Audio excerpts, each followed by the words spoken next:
पढ़ते हैं सुभद्रा कुमारी चौहान द्वारा रचित ओज गुण में जोश से परिपूर्ण कविता झांसी की रानी। जैसा कि जीवन परिचय में पढ़ा था कि इसकी जो रचयिता है, कवित्री है, वो सुभद्रा कुमारी चौहान है। इनका जन्म 1904 ईस्वी में हुआ और मृत्यु इनकी मोटर दुर्घटना के कारण अचानक 1948 में हो गई। तो आइए इनकी जो काव्य पंक्तियां हैं झांसी की रानी, उसका पहला पद पढ़ते हैं। सिंहासन हिल उठे राजवंशों ने भ्रुकुटी तानी थी, बूढ़े भारत में भी आई फिर से नई जवानी थी। गुमी हुई आजादी की कीमत सबने पहचानी थी, दूर फिरंगी को करने की सबने मन में ठानी थी।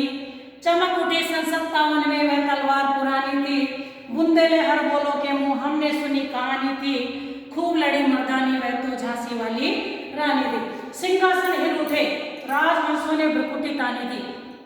ये बात उस समय की है जब हमारा भारत देश गुलामी की जंजीरों में बंधा हुआ था और अंग्रेजों ने हमें गुलाम बना रखा था। तो लोग जब परेशान हो गए, जब राजवंश के जो लोग हैं, राजा महाराजा, ये परेशान हो गए अंग्रेजों से और उनकी गुलामी करते करते, तो उन्होंने सोचा कि इससे क्यों ना मुक्त हुआ जाए। और 1857 में क्रांति की अलग जगना शुरू हुई। तो ये 1857 की क्रांति की बात है कि सिंहासन हिल उठे राजवंशों ने भ्रुकुटी तान ली थी, अपनी भौएं तान ली थी, क्रोधित हो गए थे क्योंकि वो इतना परेशान करते थे, गुलामी करते करते वो भी परेशान हो गए और उन्होंने आज़ादी की ठान ली थी। बूढ़े भारत में भी आई फिर से नई जवानी थी।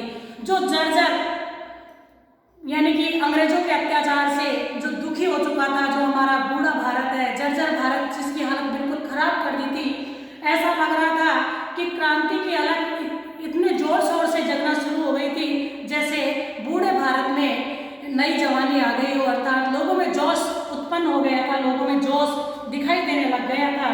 गुमी हुई आज़ादी की कीमत सबने पहचानी थी और जो खोती थी जो आज़ादी और जो स्वतंत्रता उनको प्राप्त हो गई थी, जो आज़ादी उन्होंने खो दी थी, उसकी कीमत, उसका मूल्य अब सबने पहचान लिया था कि आज़ादी की क्या कीमत है।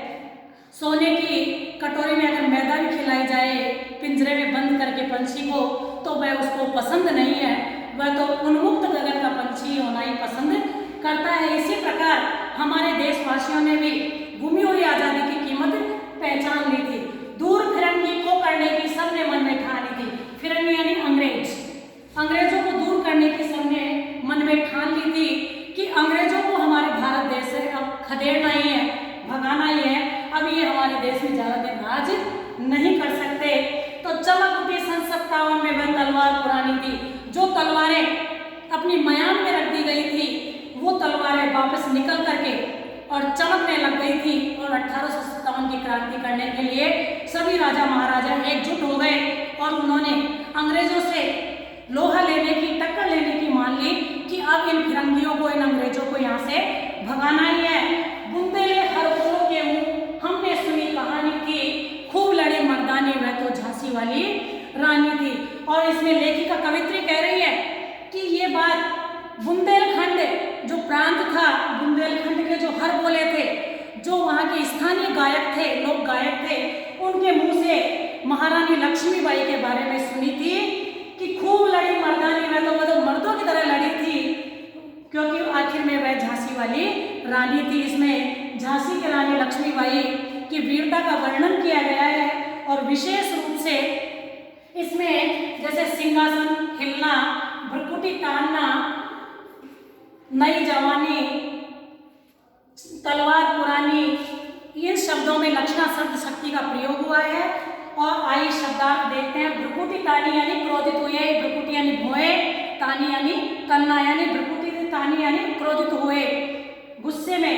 गुमी हुई यानी खोई हुई, फिरंगी यानी अंग्रेज, हर बोले स्थानीय लोक गायक। आज के लिए इतना ही काफी।